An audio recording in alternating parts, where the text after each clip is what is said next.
Aucun de mes 3 enfants n'est venu à mon chevet le jour où le médecin m'a annoncé que mon cœur ne tenait plus qu'à un fil. Je m'appelle Marguerite Lefebvre, j'ai 69 ans, et cela fait 12 ans que mon mari Bernard repose sous un marronnier du cimetière de Saint-Amand. Mais ce qu'aucun de mes enfants ne soupçonnait, c'est que ces 4 jours de solitude à l'hôpital de Clermont-Ferrand m'ont offert quelque chose de précieux. Le temps de voir clair, le temps de comprendre, et surtout, le temps de préparer une décision qui allait changer le cours de leur existence autant que de la mienne. La vie est une drôle de chose, voyez-vous? Un matin, votre cuisine sent le chocolat chaud et les tartines grillées, les rires de 3 enfants se bousculent dans l'escalier, et vous vous dites que rien ne pourra jamais briser cette chaleur. Et puis un autre matin arrive bien des années plus tard, où votre cuisine ne sent plus que le café froid oublié sur le plan de travail, et le seul bruit qui vous tient compagnie, c'est le tic-tac de la vieille horloge comtoise que Bernard avait rapportée de chez sa grand-mère, en Auvergne. Depuis qu'il est parti, cette horloge est ma plus fidèle amie. Pendant 4 jours entiers à l'hôpital, je n'ai eu droit qu'au bip agaçant du moniteur cardiaque et à cette lumière blanche qui ne s'éteignait jamais. Tout avait commencé un mardi, dans mon jardin. Je taillais mes rosiers, ces rosiers que Bernard avait plantés pour nos noces d'argent lorsqu'une douleur sourde m'a serré la poitrine comme un étau. Mes sécateurs sont tombés dans l'herbe. Le ciel bleu de Limagne a vacillé. Je me suis accrochée au grillage, j'ai réussi à atteindre le téléphone, et c'est ma voisine Janine, bénie soit-elle, qui a appelé les secours. Je me souviens vaguement de la sirène, de la voix rassurante d'un jeune pompier qui me disait de respirer calmement, puis le blanc. Quand j'ai repris connaissance, une infirmière aux yeux bienveillants ajustait une perfusion à mon bras. « Madame Lefebvre, vous avez fait un infarctus modéré. Il faut vous reposer et passer des examens complémentaires. » Le médecin est arrivé plus tard, un homme calme au regard sérieux, qui m'a parlé de coronarographie, de pontage éventuel, et d'une chose terrible qu'il a appelée l'insuffisance cardiaque chronique. J'ai hoché la tête sans vraiment comprendre. Une seule pensée tournait dans ma tête, prévenir mes enfants. La première personne que j'ai essayé de joindre, c'est mon fils aîné, Vincent, 45 ans, cadre commercial dans une compagnie d'assurance à Lyon. Sa messagerie s'est enclenchée dès la 3e sonnerie. J'ai laissé un message tremblant en demandant qu'il me rappelle. Puis j'ai composé le numéro de ma fille, Sophie, 43 ans, enseignante à Saint, Étienne, divorcée, mère de 2 enfants. Le téléphone a sonné longtemps. Personne. Enfin, j'ai essayé Julien, mon petit dernier, 38 ans, agent immobilier à Grenoble. Lui, il a décroché. Mais à peine avais-je commencé à parler qu'il m'a coupé. « Maman, je suis au milieu d'une signature, là.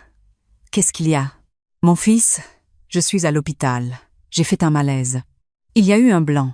J'ai entendu des voix en arrière-plan, une secrétaire qui parlait de contrat, puis sa voix, légèrement agacée. « Bon, c'est grave. Tu es en sécurité, là, au moins ? Écoute, je te rappelle ce soir, d'accord ? Prends bien soin de toi. » Il a raccroché. « Prends bien soin de toi. » Cette phrase, prononcée par mon propre fils alors que j'étais allongée sur un lit d'hôpital avec des fils partout sur la poitrine, elle a résonné longtemps dans ma tête. Comme on dit au revoir à une connaissance croisée au supermarché. La soirée est passée. La nuit aussi. Le téléphone n'a pas sonné. Le lendemain matin, j'ai demandé à l'infirmière, une jeune femme charmante nommée Léa, de bien vouloir réessayer. Vincent n'a pas répondu. Sophie non plus. Julien a envoyé un SMS en fin de matinée. « Maman, j'espère que tu vas mieux, bisous. » Pas de point d'interrogation.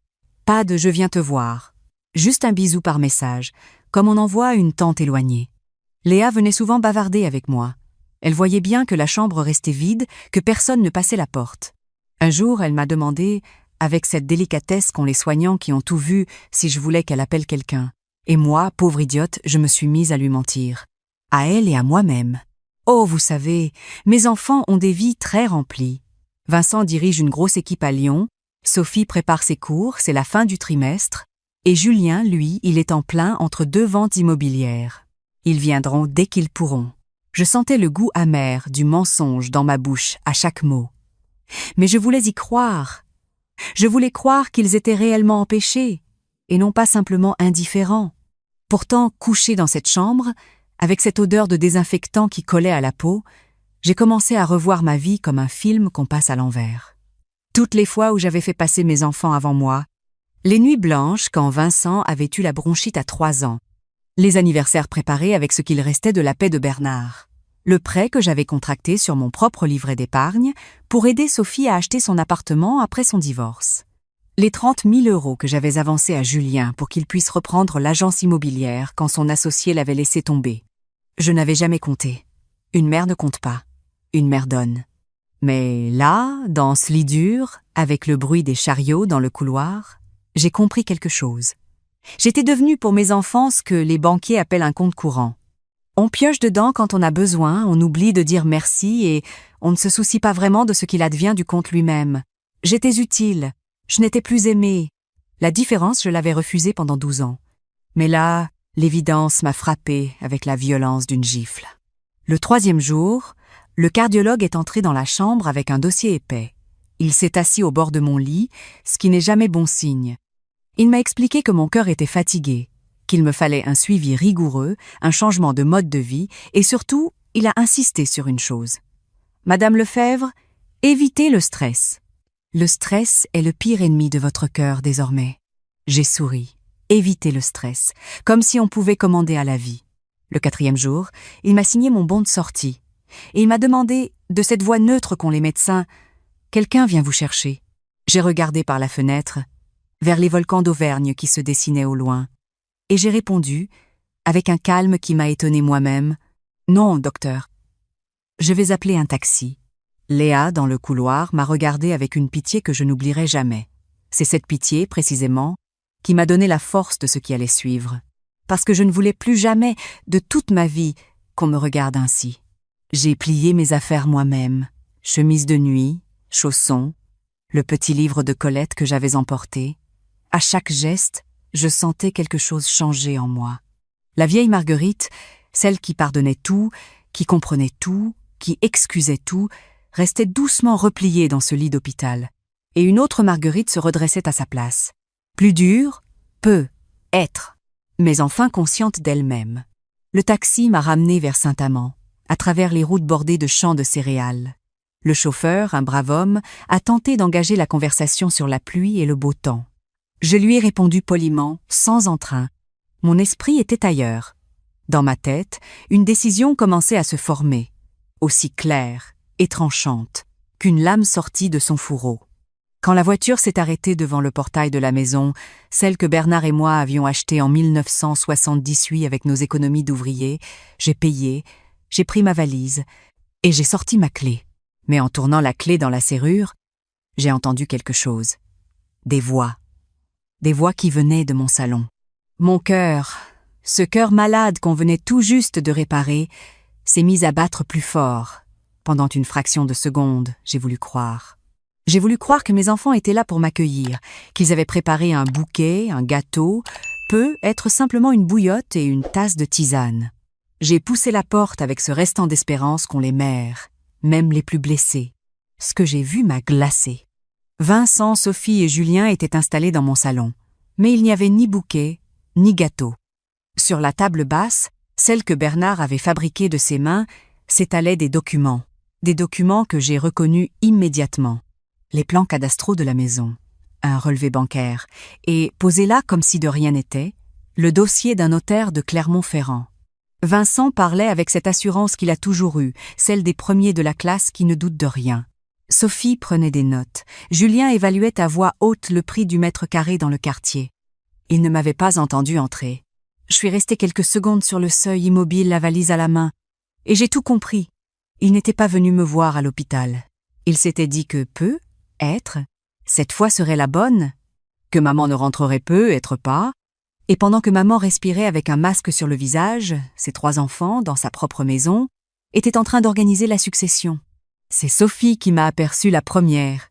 Elle a poussé un petit cri en lâchant son stylo. Vincent s'est retourné, et son visage, pour la première fois de sa vie d'adulte, a perdu toute couleur. Julien a instinctivement ramassé les papiers pour les cacher, geste inutile et pitoyable. « Maman ? Tu es rentrée ?» a bafouillé Sophie. « Le médecin t'a déjà laissé sortir ?» a ajouté Vincent, en tentant un sourire qui ressemblait à une grimace. Je n'ai pas répondu tout de suite. J'ai posé ma valise dans l'entrée, j'ai retiré mon manteau, j'ai accroché mon sac à la patère. Chacun de mes gestes était d'une lenteur calculée. Je voulais qu'ils sentent le poids de ce silence.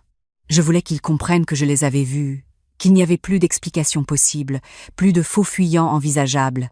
Puis je suis entrée dans le salon et je me suis assise dans le fauteuil de Bernard. Pour la première fois depuis 12 ans, je m'y suis assise non pas pour pleurer son absence, mais pour puiser sa force. « Eh bien, mes enfants, ai-je dit d'une voix calme, je vois que vous êtes tous là. Cela tombe très bien. J'ai une décision à vous annoncer. Une décision que j'ai mûrie pendant ces 4 jours où, soit dit en passant, aucun de vous n'a trouvé le temps de franchir le seuil de ma chambre d'hôpital. Vincent s'est ressaisi le premier. Il a toujours été celui qui reprenait le contrôle, c'est son métier, après tout, de retourner les situations défavorables. Il a pris ce sourire faussement préoccupé qu'il doit réserver à ses clients les plus fragiles. « Maman, tu viens de sortir de l'hôpital? Tu es fatiguée, choquée? On comprend. Ne prends pas de décision à chaud. Le médecin a dit qu'il fallait éviter le stress. Tu t'en souviens? On va en reparler calmement dans quelques jours, d'accord? Cette condescendance, cette manière de me traiter comme une petite vieille désorientée, je l'ai notée soigneusement dans un coin de ma tête. Sophie, sentant le vent tourner, s'est précipitée vers moi, les bras tendus, comme si elle voulait me faire asseoir ailleurs, m'éloigner de ce fauteuil qui, visiblement, lui donnait quelque chose que j'avais perdu à leurs yeux. « Maman, tu es toute pâle. Viens dans la cuisine. Je te fais une verveine. On va discuter tranquillement à côté. » Je n'ai pas bougé. « Non, Sophie, c'est ici qu'on va discuter. Dans ce salon, sur ces papiers que vous étiez en train d'étudier quand je suis rentrée. » Julien a rougi jusqu'aux oreilles. Il s'est gratté la nuque, ce tic qu'il avait déjà à 6 ans quand je le prenais à mentir sur ses bulletins. « Maman, attends, ce n'est pas ce que tu crois, hein? On s'inquiétait pour toi, tu vois. On se disait, avec ton cœur, il faudrait peu. Être que tu passes à quelque chose de plus petit, plus pratique, un appartement avec ascenseur. On voulait juste t'aider à y voir clair. » Le mensonge était si gros ou si mal ficelé que j'ai failli éclater de rire. Mais ce n'était pas le moment. Le moment était venu de quelque chose de bien plus important. Je me suis tue quelques secondes. Et dans ce silence, je suis repartie 12 ans en arrière. C'était un soir de novembre. Bernard était déjà très affaibli par la maladie. Il était assis dans ce même fauteuil, une couverture sur les genoux, et il m'avait demandé de m'asseoir près de lui. Les enfants venaient de partir après une visite expédiée en 45 minutes, entre 2 rendez-vous, comme toujours. Bernard les avait regardés partir avec une tristesse immense. « Marguerite, m'avait-il dit, il faut qu'on parle sérieusement. Ne dis pas de bêtises, tu vas te remettre. Marguerite, écoute-moi. J'aime nos enfants, tu le sais. Mais je les connais. Vincent aime trop l'argent. Sophie est trop influençable, elle suivra celui qui criera le plus fort. Et Julien prend encore la vie pour un casino. Quand je serai partie, ils vont venir autour de toi. Pas tout de suite, mais ils viendront. Et il faut que tu sois protégé. » Il s'était alors levé avec peine et avait rapporté du bureau un dossier en cuir fauve. À l'intérieur, un acte notarié. Un acte qu'il avait fait établir en cachette, pendant les mois où il se savait condamné. Il m'avait expliqué, avec sa patience d'ancien contremaître, ce qu'il avait mis en place. Une donation entre époux avec réserve, d'usufruit renforcé. Un démembrement de propriété verrouillé par un pacte. Et surtout, une disposition testamentaire qui faisait de moi l'usufruitière absolue de la maison, du terrain et du portefeuille d'obligations qu'il avait patiemment constitué pendant 40 ans de travail à l'usine Michelin. Tant que tu respires, Marguerite, tu es chez toi. Personne, tu m'entends, personne, même pas nos enfants, ne pourra te faire vendre, te faire partir, te faire signer quoi que ce soit. Tu es la reine. Les enfants ne sont que des nus propriétaires. Ils hériteront, oui, mais après, le jour où tu le voudras, pas avant. Il m'avait aussi donné le nom d'un confrère et ami de longue date, maître Chevalier, à Clermont-Ferrand. Si un jour tu sens qu'il te pousse, tu vas le voir. Il a tous les doubles. Il connaît mes volontés. J'avais rangé ce dossier dans le secrétaire, et puis la douleur du deuil m'avait fait l'oublier. Pendant 12 ans, j'avais continué à aider mes enfants comme si de rien n'était, à leur prêter, à leur donner, à leur ouvrir ma maison pour les vacances scolaires, à garder leurs enfants le mercredi, à cuisiner pour leur dîner improvisé. J'avais refoulé cette conversation au fond de ma mémoire parce que, justement, je ne voulais pas croire que Bernard avait raison. Mais dans ce salon, ce jour-là, avec les plans cadastraux étalés sur la table basse, la conversation est remontée en moi comme une vague. et j'ai senti la main de Bernard sur mon épaule. Je l'ai senti, je vous le jure. 12 ans après, mon mari me protégeait encore. J'ai relevé la tête. J'ai regardé mes 3 enfants, un par un, et je me suis mise à sourire. Un sourire que Vincent n'avait jamais vu sur mon visage. « Qu'est-ce qui te fait sourire, maman ?» a-t-il demandé, soudain méfiant. « L'ironie, mon fils. L'ironie de la vie.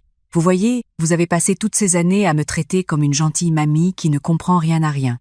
Vincent, tu m'expliques encore ce qu'est un taux d'intérêt, comme si je n'avais pas tenu les comptes de la maison pendant 40 ans avec la paie d'ouvrier de votre père. Sophie, tu me montres comment envoyer un message sur le téléphone, comme si je n'avais pas appris à écrire toute seule après l'école primaire. Julien, tu me parles d'investissement comme si je n'avais pas compris dès les premiers mois que ton agence immobilière marchait sur du sable. Ils se sont regardés, mal à l'aise. Je me suis penchée en avant, les mains posées sur les accoudoirs. Vous voyez une petite vieille, les cheveux blancs, les mains tachées, le pas qui ralentit. Vous voyez une enveloppe, mais vous n'avez aucune idée, mes enfants, de ce qu'il y a à l'intérieur de cette enveloppe. Et vous oubliez une chose essentielle. J'ai été la femme de Bernard Lefebvre pendant 43 ans. Et votre père n'était pas un imbécile. Le nom de leur père a fait l'effet d'un courant d'air froid. Vincent a scié. Sophie a détourné le regard. La décision que j'ai prise à l'hôpital, ai-je repris? La voici. Pendant 4 jours, j'ai regardé la porte s'ouvrir et se refermer sur des médecins, des infirmières, des aides-soignantes, des femmes de ménage. Mais jamais sur l'un de vous 3. J'ai compris que vous aviez déjà fait votre deuil de moi, bien avant que mon cœur ne s'arrête. J'ai compris que cette maison, pour vous, ce n'était plus le foyer de vos parents, c'était un bien immobilier en attente d'héritage. Alors, j'ai décidé de vivre. Pour moi. Et seulement pour moi. Vincent a essayé de reprendre l'initiative. « Maman, tu dramatises. On t'aime, tu le sais bien. Si vous m'aimiez, Vincent, l'un de vous au moins serait venu me tenir la main à l'hôpital. Ne confondons pas les choses. Vous m'utilisez. Ce n'est pas la même chose que m'aimer. » Le mot « utiliser » est tombé comme une pierre. Sophie s'est mise à pleurer, de ces larmes qu'elle savait si bien produire, celles qui l'avaient toujours sortie des situations délicates depuis qu'elle était enfant. Cette fois, elles ne m'ont pas touchée. Dès demain, ai-je annoncé, les virements mensuels que je verse à Julien pour l'agence, c'est terminé, définitivement. Dès demain, Vincent, la pension que je complète pour l'école privée de tes jumeaux, terminée aussi. Dès demain, Sophie, le remboursement que j'effectue encore chaque mois à ta place sur ton crédit immobilier, terminé également. Julien a bondi. « Mais maman, l'agence va couler sans ton apport. » Alors elle coulera, mon fils, ou tu apprendras à la faire flotter tout seul. À 38 ans, il est grand temps. Vincent est devenu écarlate. « Tu ne peux pas faire ça. C'est une décision lourde. Il faut qu'on en parle. On est tes enfants. » Justement, Vincent, vous êtes mes enfants. Pas mes propriétaires. Je me suis levée. J'ai pris le dossier qui traînait sur la table basse, le leur, avec leurs plans et leurs calculs, et je l'ai tenu au-dessus de la cheminée. J'ai vu la panique passer dans leurs yeux. Mais je ne l'ai pas jeté dans le feu. Je l'ai simplement posé sur le manteau, en évidence. Je garde ceci, comme souvenir, comme preuve. Maintenant vous allez rentrer chez vous, et vous ne reviendrez dans cette maison que lorsque je vous y inviterai. Ils sont partis. Vincent d'abord, raide et furieux. Sophie ensuite, en sanglotant bruyamment. Julien en dernier, la tête basse, sans me regarder. La porte s'est refermée. Et dans le silence qui a suivi, j'ai entendu quelque chose que je n'avais plus entendu depuis 12 ans. Ma propre respiration. Lente, profonde, libre. Les jours suivants, j'ai agi. J'ai appelé un serrurier pour changer toutes les serrures. J'ai fait installer un portail électrique et 2 caméras discrètes. J'ai pris rendez-vous avec Maître Chevalier à Clermont-Ferrand. Dans son bureau, une pièce douce où flottait une odeur de vieux papier et de cuir, j'ai retrouvé le dossier que Bernard avait préparé. Et, merveille, une enveloppe cachetée que Maître Chevalier m'a tendue en souriant. « Votre mari avait prévu le cas, Madame Lefebvre. Il m'a fait promettre de vous remettre cette lettre si jamais vous veniez me voir dans ces circonstances. » J'ai ouvert la lettre les mains tremblantes. L'écriture de Bernard. Son encre bleue, ses pleins et ses déliés d'ancien bon élève. Ma Marguerite, si tu lis ces lignes, c'est que mes craintes se sont réalisées. Ne leur en veux pas trop. Ils ne sont pas mauvais, ils sont faibles. Mais toi, tu es forte. Tu l'as toujours été, même quand tu ne le savais pas. Cette maison, ce jardin, tout ce que j'ai pu construire, c'est à toi. J'ai tout verrouillé pour que personne, jamais, ne puisse t'en chasser. Tu es la gardienne. Profite, ma chérie. Vis, ris. Plante des dahlias dans le potager. Rouvre ton atelier de couture. Pars voir ta sœur à Biarritz. Tu en as le droit. Tu l'as toujours eu. Je t'aime pour toujours. Bernard. Je ne vous cache pas que j'ai pleuré toutes les larmes de mon corps dans ce bureau. Maître Chevalier, en gentleman, m'a laissé seul quelques minutes. Et quand il est revenu, ce n'est pas une veuve désemparée qu'il a retrouvée, mais une femme debout. 3 semaines plus tard, Vincent a convoqué ce qu'il a appelé un « conseil de famille » au Café de la Paix, sur la place centrale de Saint-Amand. Il voulait un terrain neutre, pensait-il. J'y suis allé, en tailleur gris-perle, avec mon sac à main en cuir et, dedans, le dossier de Bernard. Je suis arrivé en avance. J'ai commandé un café et une religieuse au chocolat. Je les ai dégustés tranquillement en regardant les gens traverser la place. Ils sont arrivés à 3. Vincent, mallette en cuir sous le bras. Sophie, mouchoir déjà à la main. Julien, les épaules basses. Vincent a déposé devant moi une chemise cartonnée. « Maman, on a consulté. Un médecin, un avocat, on a étudié plusieurs pistes. On pense, et c'est pour ton bien, que tu devrais envisager une mesure d'habilitation familiale.